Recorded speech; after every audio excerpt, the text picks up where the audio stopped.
Irish Bella dan Amar Zoni namakan putrinya Ara Putih Sabai Akbar. Wajahnya menggemaskan. Irish Bella dan Amar Zoni dikaruniai anak keempat berjenis kelamin perempuan, dilansir dari Tribun News. Sebagai orang tua, mereka menamakan putrinya Ara Putih Sabai Akbar. Irish Bella mengumumkan nama anak keempatnya itu melalui akun Instagramnya pada Sabtu 27 Agustus 2022. Pada postingan tersebut, Irish juga menampilkan wajah anaknya yang menggemaskan untuk pertama kalinya. Tubuh anaknya ditutupi kain lampin dan kepalanya mengenakan kupluk. Nama tengah anak kedua Irish Bella tersebut diambil dari bahasa Minang. Sabai diartikan sebagai perempuan yang berkarisma dan memiliki aura yang luar biasa.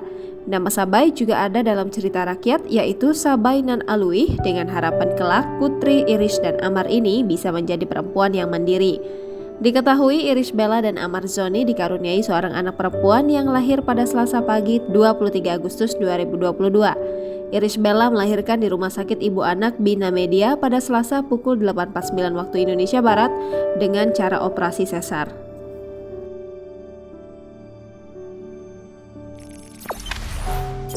Jangan lupa subscribe, share, komen, dan like ya!